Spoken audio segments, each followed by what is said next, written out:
Assalamualaikum warahmatullahi wabarakatuh. Salawat serta salam marilah kita curahkan kepada junjungan alam kita Nabi besar Muhammad SAW, yang mana pada kesempatan kali ini kami dapat membuat video presentasi yang berjudul Lembaga Ziswaf.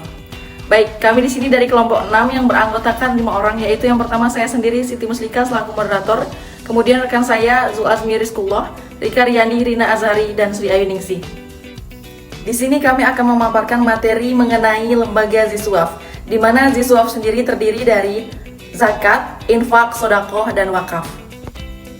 Ada beberapa poin penting yang akan kami jelaskan di sini, yaitu yang pertama, apa peranan Ziswaf, kemudian yang kedua, apa itu zakat, yang ketiga, apa itu infak, yang keempat, apa itu sedekah, dan yang terakhir, yang kelima, apa itu wakaf.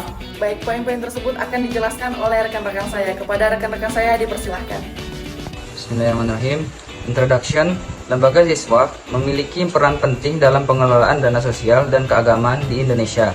Latar belakang kehadiran lembaga Ziswaf dilandasi oleh kewajiban agama, tradisi filantropi, kebutuhan masyarakat, peran pemerintah, dan perkembangan zaman, dengan terus meningkatkan profesionalisme dan pelayanannya. Apa peranan Ziswaf? Ziswaf yaitu zakat, infak, sedekah, dan wakaf adalah praktik memberikan sumbangan atau donasi dalam Islam.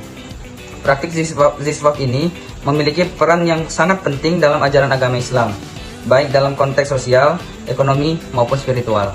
Zakat adalah bagian tertentu dari harta yang wajib dikeluarkan oleh setiap muslim apabila telah mencapai syarat yang telah ditetapkan. Sebagai salah satu rukun Islam, zakat ditunaikan untuk diberikan kepada golongan yang berhak menerimanya atau sering disebut dengan asnaf.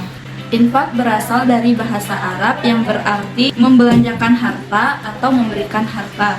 Infak merupakan suatu amalan yang tak bisa lepas dari kehidupan sehari-hari seorang muslim. Infak terbagi menjadi dua, yaitu infak kebaikan dan infak keburukan.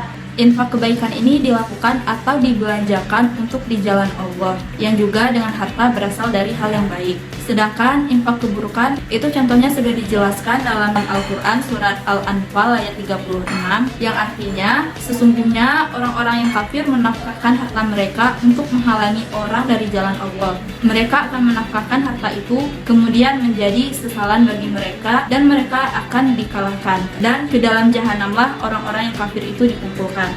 Allah memerintahkan setiap hambanya agar menyisihkan hartanya untuk berinfak, yang hal ini masuk dalam kebaikan, dan Allah mencintai hambanya yang berbuat baik. Hal ini sudah dijelaskan dalam Quran Surah Al-Imran ayat 133-134.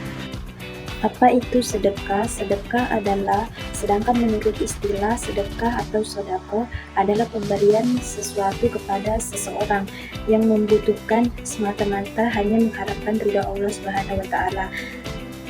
Dengan kata lain, sedekah adalah sesuatu pemberian yang diberikan oleh seorang muslim kepada orang lain secara sukarela tanpa ditentukan jumlahnya. Wakaf adalah menahan suatu benda yang menurut hukum tetap diwakifkan dalam rangka menggunakan manfaatnya untuk kebajikan. Berdasarkan definisi itu, maka pemilikan harta wakaf tidak lepas dari si wakif. Bahkan ia dibenarkan menariknya kembali dan ia boleh menjualnya. Baik, mungkin hanya itulah yang dapat kami sampaikan. Saya Siti Muslika selaku moderator mewakili kelompok 6 saya akhiri dengan wassalamualaikum warahmatullahi wabarakatuh.